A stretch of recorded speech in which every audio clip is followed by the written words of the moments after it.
भाई साहब देख के मजा आ गया। बड़ा ही कमाल का शो बनाया है डिज्नी कोरिया वालों ने। इस शो का ट्रेलर देख के माइंड में बहुत सारे सवाल उठते हैं, जैसे कि क्या ली वूक का कैरेक्टर पूरे शो में मरा रहता है? क्या फीमेल कैरेक्टर इस शो की डम है या फिर इंटेलिजेंट है और इतने सारे लोग उसके पीछे क्यों पड़े हैं? ये शॉप फॉर किलर्स एक्चुअली में है क्या? इन सब के जवाब इस वीडियो में मिलेंगे, इसलिए बने रहे इस वीडियो में। रुको जरा, सब्र करो।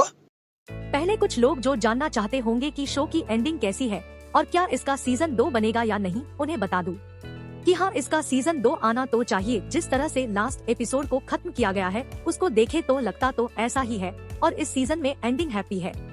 अगर किसी ने मेरी इस शो पर बनाई अपडेट वीडियो देखी है तो मैंने उसमें शो की स्टोरी बताई थी, जिसके मुताबिक ली डोंगवूक का किरदार कहानी की शुरुआत में मर जाता है, पर गेस व्हाट की लास्ट एपिसोड के 3 मिनट में उसे जिंदा दिखा दिया जाता है और एज यूजुअल जैसा कोरियन शो करते हैं कोई एक्सप्लेनेशन नहीं दी जाती, जैसे कि सीजन 2 पहले से ही प्लान किया हो। पर डिज्नी का कुछ नहीं पता कि वो इसको रिन्यू करेगा या फिर नहीं। Let's hope for the best. इस वीडियो में बहुत स्पॉइलर होंगे, तो अगर सिर्फ शो की स्टोरी जाननी है तो मेरी दूसरी वीडियो देखो, इसके आगे कंटिन्यू मत करो। अब इस शो या फिर इस सीजन की बात करता हूँ तो सही बोलो तो मुझे कोई खास उम्मीद नहीं थी। मैं तो बस ली डोंगवूक की वजह से ये शो देख रहा था, पर मुझे बहुत मजा आया। इसकी स्टोरी लाइन पैक्ड है, पर कुछ लूज एंड्स भी है जिन्हें आसानी से सॉल्व किया जा सकता था, पर राइटर ने वो सब सीजन 2 के लिए छोड़ दिया है। इसके सिर्फ 8 एपिसोड है, 2 से 3 एपिसोड और बनाकर आसानी से कहानी को खत्म किया जा सकता था। इस शो में ली डोंगवूक ने जंग जिनमान का रोल निभाया है, जो एक कंपनी के लिए काम करता था, एक भाड़े के सैनिक की तरह। कंपनी का नियम था कि सिविलियंस को नहीं मारना है, पर उसका एक कॉमरेड जिसका नाम बेल था उसे खून करने में मजा आता था और सिविलियंस, औरतों और बच्चों में कोई भेदभाव नहीं करता था और गोली से मार देता था। जंग जिनमैन को ये सब पसंद नहीं आया और उसने इसकी शिकायत कंपनी से की, पर उन्हें इस सब से कोई मतलब नहीं था। फिर जंग जिनमैन और बेल में लड़ाई हो जाती है और वो एक दूसरे के जानी दुश्मन बन जाते हैं। बेल जंग जिनमैन का सारा परिवार खत्म कर देता है। उसी दौरान जंग जिनमैन ने कंपनी छोड़ दी होती है और अपने परिवार के पास वापस आ जाता है, पर उसकी कंपनी वाले लोग एक नंबर के पापी हैं और वो बेल के साथ मिलकर जंग जिनमैन का पीछा करते हैं। इन सब चीजों में जंग जिनमैन अपना सब कुछ खो देता है। उसके पास सिर्फ अपनी भतीजी जंग जी आन ही बच पाती है, जो खून खराबा देखकर सदमे में चली जाती है। जंग जिनमैन अपनी भतीजी से बहुत प्यार करता है, उसे सेल्फ डिफेंस के सारे लेसन सिखाता है और सिखलाता है अपने आसपास के लोगों की मदद से, पर वो अपने इमोशंस उसके साथ शेयर नहीं करता। उसके साथ बड़ा ही कोल्ड बिहेव करता है, जिसके कारण उनके बीच कोई कम्युनिकेशन नहीं होता और जंग जी आन अपने अंकल के पास्ट के बारे में कुछ नहीं जानती।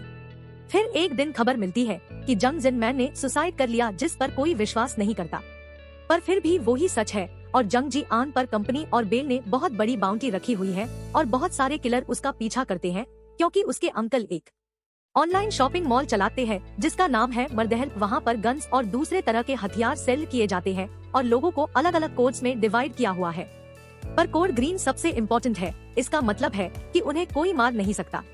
जंग जी आन और जंग जिनमैन दोनों ही कोड ग्रीन है, जिसमें से जंग जिनमैन तो मर गया उनके हिसाब से और अब सिर्फ जंग जी आन ही बची पड़ी है। मुझे कोड ग्रीन वाला कॉन्सेप्ट फ्लॉड लगा, क्योंकि जब जंग जी आन खतरे में होती है तो सिर्फ 2 लोग बचाने आते हैं, वो भी उसके अंकल के दोस्त ही होते हैं, कोई और नहीं आता। तो इस कॉन्सेप्ट को जॉन विक वाले यूनिवर्स की तरह और डेवलप किया जा सकता था। जंग जी आन इन सब बातों से अनजान है और उसे कुछ समझ नहीं आता क्या करना है, तो अपने अंकल की सिखाई हुई चीजों को याद करके अपना आप को बचाने की कोशिश कर रही होती है, पर वो अपने अंकल के लोगों की बात सुनने की बजाय एक शुतुरमुर्ग की बातों में आ जाती है। वो मुझे बिल्कुल पसंद नहीं है। हर शो में गंद पाता है शुतुरमुर्ग कहीं का। तो पूरा सीजन पास्ट और प्रेजेंट के बीच में कट होता रहता है, जिसमें हमें ली वूक के कैरेक्टर की फुल बैक स्टोरी बताई जाती है और ये सब इस शो में सस्पेंस और थ्रिल ऐड करता है। सिनेमेटोग्राफी बहुत अच्छी है, एक्शन गन वायलेंस के सीन बहुत अच्छे से कोरियोग्राफ किए गए हैं, जिन्हें देखकर मजा आया। शो का बैकग्राउंड म्यूजिक भी बहुत तगड़े लेवल का है। अंकल जिनमैन, ली डोंगवूक और भतीजी जियान किम हेजून की जोड़ी इस शो का सबसे मजबूत पहलू है।